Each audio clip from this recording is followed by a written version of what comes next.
مگر یقین کریں کہ جو وہاں طالبان کا اثر ہے، دیکھیں نا، ابھی بھی انہوں نے آ کے خود کچھ دھماکہ بھی کر دیا، ریموٹ بم بھی دھماکہ کر دیا، ڈبے بھی لوٹ لیے، خواتین کو بھی اندر بند رکھا متعدد جگہوں پر، جبکہ ابھی آدھا مرحلہ باقی ہے۔ اور یہ جو مولانا فضل الرحمان ہیں جو جمہوریت پکارتے ہیں، یہ ہمیشہ سے ان کا حصہ رہے ہیں۔ وہ اکوڑا کھٹک ہو یا ڈیرہ اسماعیل خان ہو، ان سب کے ڈانڈے ایک ہیں۔ اور یہ جو کے پی کے ہے، اس کے بارے میں پہلے بھی کسی موقع پہ کہہ چکا ہوں کہ بڑا عجیب صوبہ ہے، بڑا عجیب لوگ ہیں یہاں کے، کہ سیکولر ملیں گے تو پرفیکٹ ملیں گے، ماڈرن لبرل، انسانیت سے محبت کرنے والے، اور مذہبی ملیں گے تو آخری حدوں تک جا کر ملیں گے۔ میں اس پہ بہت سارے واقعات سنا سکتا ہوں مگر نہیں سناؤں گا، مگر کرنٹ سچویشن یہ ہے کہ سب کی آنکھیں پھٹی ہوئی ہیں۔ 55 کا آفیشیل رزلٹ آیا، 20 سیٹیں وہ لے چکے ہیں، اور جو 4 میئر تھے ان میں سے 3 میئر ان کے پاس ہیں۔ اور وہ کے پی کے کی حکومت، جو خان صاحب کہتے تھے کہ ہم نے صوبہ بدل دیا ہر اینگل سے، صوبے کے لوگوں نے انہیں اٹھا کر پھینک دیا۔ مگر آپ یہ دیکھیں جمہوریت کا حسن، اس کی بیوٹی، کہ وزیر کہتے ہیں کہ کوئی فرق نہیں پڑتا جیتنے سے، بلدیاتی نظام تو ہمارے ہاتھ میں ہے نا، فنڈ ہم دیں گے تو خرچ کریں گے نا۔ مطلب وہ جو نیک ہیں، با کردار ہیں، جو چوروں کے، لٹیروں کے، جمہوریت مخالفوں کے خلاف آئے ہیں، وہ یہ کہہ رہے ہیں کہ فنڈ تو ہمارے ہاتھ میں ہے نا، ہم دیں گے تو خرچ کریں گے۔ اس روشنی میں سوچ لیں کیا ہونے جا رہا ہے۔ ابھی پھر اسٹیبلشمنٹ کے لیے جو مسائل کھڑے ہونے والے ہیں، جب اگر پنجاب میں الیکشن ہو گئے، یہاں سے زیادہ نتائج جو آنے والے ہیں، جو خوفناک ہیں کے پی میں کے بعد پنجاب میں پی ٹی آئی کے لیے، وہ اس سے زیادہ بھیانک نظر آتے ہیں۔ اگر پھر میں ریپیٹ کر رہا ہوں کہ غیر جانبدارانہ نیوٹرل الیکشن ہوئے، اور ابھی تو پتہ چل جائے گا جو 18 اضلاع میں سوات، مالاکنڈ، دیر، یہ سارے علاقے جو میجر، ابھی تو آدھے سے زیادہ کے پی کے باقی، ابھی تو 17 شہروں میں ہوا نا، تو وہ 24 سیٹیں ہیں کہتے ہیں وہ لے گئے ہیں، 20 تو ان کی سامنے ہیں، 4 اور ہیں جو ابھی 9 رزلٹ باقی ہیں، پھر بلکہ 11 رزلٹ صحیح معنوں باقی ہیں، 4 سے 5 جو جمعیت علماء اسلام کی 4 سے 5 سیٹیں اور ہیں، خان صاحب کی سیٹیں 15 تک ہو جائیں گی، اور اے این پی 8 تو مجھے معلوم ہے کہ ہو جائیں گی، مگر 2 جو جن پہ الیکشن ہی ملتوی ہو گیا مکمل، اس پر اگر رزلٹ ہو جائے تو 9 ہو جائیں گی ان کی۔ پھر مسلم لیگ نون کی ہیں 3، اس کی جماعت اسلامی کی 1 ہے، اور اسی طرح متفرق ملا کر دیکھیں تو اپوزیشن کا جو ووٹ ہے یا ان کی سیٹیں ہیں وہ تقریباً 40 ابو ہیں، 64 میں سے 40 سے زیادہ ہو جائیں گی، 40-42 ہو جائیں گی، اور خان صاحب جو ہیں بلکہ 44 سے 45 سیٹیں ہو جائیں گی، اور یہ 15-16 پہ 17 پہ رک جائے گی ایٹ دا موسٹ جا کے، جب یہ جو الیکشن ہے۔ پھر جو ان کا اگلا رزلٹ آنا ہے تو ہزارہ ڈویژن تو سب کو پتہ ہے وہ مسلم لیگ نون کا ہے۔ دیکھیں میں کہنا یہ چاہتا ہوں کہ اس جمہوریت سے، اس میں جو مخالفتیں، نفرتیں، دشمنیاں، اور پھر بے شرمی جو دیکھنے میں آ رہی ہے نا، کہ ہار گئے ہیں، مگر وہ 3.5 سال جو قصہ سناتے ہیں کیسوں کا، وہ درست ہوں گے، مگر ان کی عدالتیں ہیں، ان کے جج ہیں، اور ان کا پراسیکیوشن ہے، نیب ان کا ہے، مگر سزا نہیں دلوا سکے۔ مگر روزگانہ ہر بات کا جواب یہ ہے کہ 3.5 سال کے بعد بھی کہ چور ہیں، بھاگ گئے، بھگوانے والے بھی یہ تھے۔ اور آصف زرداری نے تو صاف کہہ دیا کہ رابطے کر رہے ہیں، ہاتھ جوڑ رہے ہیں، پیر پکڑ رہے ہیں کہ نیا کوئی فارمولہ بتاؤ، کیسے جان چھڑائیں۔ بات تو انہوں نے ٹھیک کی کہ تم فارمولے لا کے ملک برباد کرتے رہو، اور ہم فارمولے لاتے رہے. انہی فارمولوں کے نتیجے میں تو کرپشن پھیلی, لوٹ مار ہوئی, ادارے ٹوٹے, اور سب پورا نظام ہستی جسے کہتے ہیں شتر بے مہار ہو گیا. پوری سول بیوروکریسی جسے کوئی پوچھ بھی نہیں رہا کہ اس نے کتنی کرپشن کی ہے. مور دین 70% جو کرپشن اس ملک میں ہوئی یا آج بھی وہ صرف سول بیوروکریسی کر رہی ہے. غور سے دیکھیں ریاست کو, عدلیہ متنازع ہے, ریاستی تمام ادارے سول ادارے متنازع ہے, فوج میں کو متنازع بنایا جا رہا ہے, مسلسل بنایا جا رہا ہے. ڈیموکریسی کی تو کوئی اوقات ہی نہیں رہی. اس میں آپ سمجھتے ہیں کہ جمہوری روایات کو آگے بڑھایا جا سکتا ہے یا اس سے کوئی رزلٹ نکل سکتا ہے؟ اس پر غور کیجئے گا. ہاں 100 سال کے بعد نکلے گا, جیسے بہت سے لوگ امید دلاتے ہیں اور بیان کرتے ہیں کہ دیکھیں یہ تو بڑا ایک کنٹینیوشن ہے, آپ بتدریج آگے بڑھتے ہیں اسٹیپ ٹو اسٹیپ. مطلب کئی نسلیں ابھی قربانی کے لیے تیار رہیں, اور جو لوگ یہ مشورے دیتے ہیں وہ اس نظام کا حصہ ہیں, ذہن میں رکھیے گا. انہیں کوئی پرابلم نہیں ہے. اصل بات یہ ہے کہ دکھی آپ ہیں, اور آپ نے قسم کھائی ہوئی ہے کہ باہر نہیں نکلنا ہے, پرامن طور پر اپنا احتجاج ریکارڈ نہیں کرانا ہے, بتانا نہیں ہے کہ ہم مایوس ہیں. آپ نے کبھی مولوی کے نام پر ووٹ ڈال دینا ہے مایوس ہو کر, کبھی آپ نے یوتھیا بن جانا ہے, کبھی جیالہ بن جانا ہے, کبھی پٹواری بن جانا ہے, کبھی حق پرست کہلانا ہے, اور پھر تھوک لگا لگا کے رونا ہے. آپ کو سب کو پتہ ہے. دیکھیں میں کسی پارٹی میں نہیں ہوں, مگر مجھے دکھ ہوا. کسی مہذب معاشرے میں ممکن نہیں تھا کہ اتنی مہنگائی, خوفناک مہنگائی, بڑھتی غربت, 50% سے زیادہ غربت, گھر گھر رونا پڑا ہوا ہے عام آدمی کے. وہاں اربوں روپے خرچ کر کے شادیاں کی جاتی ہیں, آدھے شہر سجائے جاتے ہیں, اور وہ شہباز شریف جو اپنے دور میں ونڈش کروایا کرتا تھا, چھاپے مارا کرتا تھا, اس کے گھر میں 18 20 رنگ کے کھانے پک رہے تھے اور مہینے بھر پک رہے تھے. اس سے اندازہ لگا لیں کہ یہ جمہوریت آپ کو کیا دے سکتی ہے.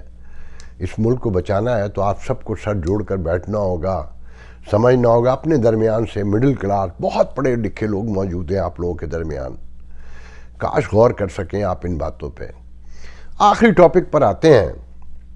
یہ جو OIC کانفرنس ہوئی نا, سب سے پہلے ذہن میں رکھیں, یہ جو امہ خان صاحب گا رہے تھے اپنے آپ سے, تو وہ جھوٹ بولتے ہی ہیں. اصل مسئلہ ہے کہ میں اپنے آپ سے بولوں مگر آپ سے نہ بولوں. آپ کو مارنے کا, آپ کو دھوکہ دینے کا مجھے حق حاصل نہیں ہے. یہ سعودی عرب نے اس کے اصرار پہ ہوئی, اور سعودی عرب سے کون کروا رہا تھا وہ آپ کو پتہ ہے. ابھی یورپی یونین نے کہا کہ 70% جو ہیومن ایڈ جا رہی ہے افغانستان میں وہ یورپی یونین سے جا رہی ہے, امہ نہیں دے رہی. یہ امہ نے 1 بلین یورو کا اعلان کیا ہے نا, یہ پلیج ہے, ذہن میں رکھیے گا کہ تھمتے تھمتے تھمیں گے آنسو, رونا ہے کوئی ہنسی نہیں, جانے کب پہنچے گی. یہ سب کچھ امریکہ کے اپنے, دیکھیں یہ پروگرام پہلا پروگرام ہے, ہسٹری میں نوٹ کر لیجئے گا, جس نے یہ کہا تھا, جہاں کہا گیا کہ یہ جو ریٹریومنٹ ہے یہ اسٹریٹجیکل ہے, یہ پورے خطے کو نہیں, ہر دشمن کو عبرت کا سبق دینا ہے.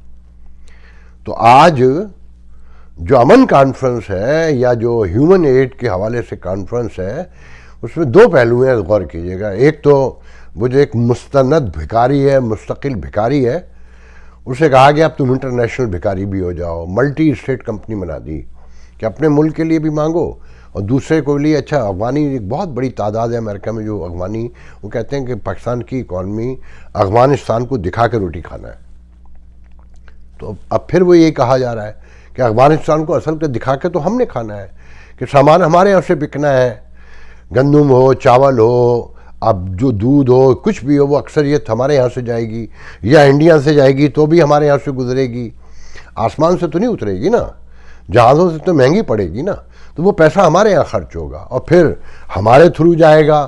فنڈ جو بنایا گیا ہے اس میں کون کون شامل ہے, کیسے, اس کی ڈیٹیل تو میرے پاس ابھی نہیں ہے, مگر ہر چیز ہمارے اختیار میں. اور خان صاحب تو ہر تقریر میں کہتے ہیں کہ مجھ سے زیادہ چندہ کیسے مانگنا آتا ہے.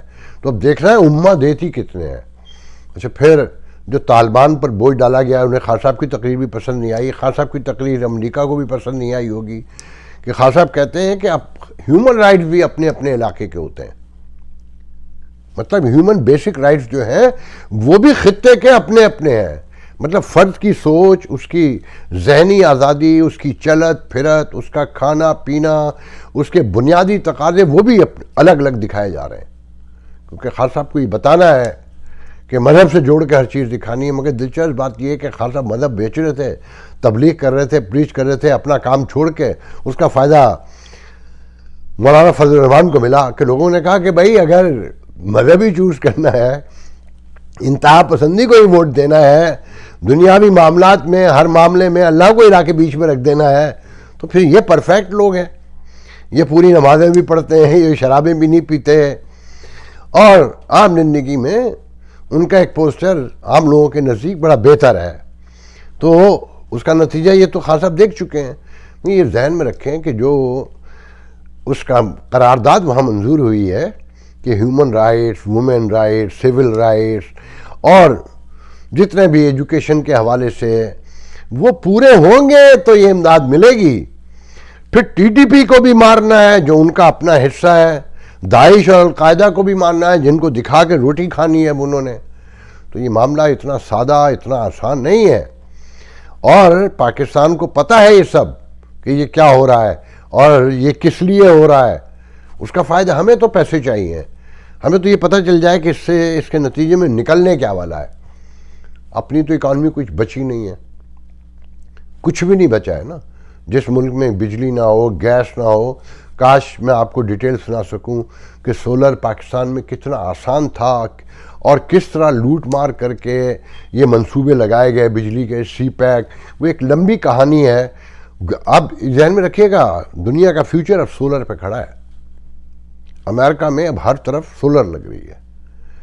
اور میں ایک بہت ہی بڑے سولر انجینئر کو جانتا ہوں، کہہ رہا تھا پاکستان میں ہر گھر کی چھت پہ 4 سے 5 لاکھ روپے میں ایسا نظام لگ سکتا ہے جو 30 سال تک جس کی مینٹیننس کی ضرورت بھی نہیں ہے. مگر وہ پاکستان کا نام سن کے کہتے ہیں سالے چور ہیں، میں مر جاؤں وہاں نہ جاؤں. لوگوں کے ساتھ جو ہوا ہے نا آپ سوچ بھی نہیں سکتے. بس ذہن میں رکھیے گا کہ ابھی اور غدر بھوت پڑے گا اگر آپ لوگ درست نہیں ہوئے، آپ لوگوں نے اپنی ڈائریکشن صحیح نہیں کی. اور میں جو جمہوریت کا بہت بڑا متوالا رہا ہوں، پاکستان میں موجود حالات میں اگر ریاست بچانی ہے تو وہ اس جمہوریت سے نہیں بچے گی، نیشنل کنسنسس سے بچے گی. اور نیشنل کنسنسس جب ہوگا جب ان میں سے جتنے چہرے اس وقت منظر پہ ہیں یہ ایک دوسرے کے لیے اب قابل قبول نہیں رہے ہیں. آج کا ویڈیو میں اس پہ ختم کرتا ہوں، انشاءاللہ اگلے ویڈیو میں آپ سے گفتگو ہوگی. اللہ حافظ.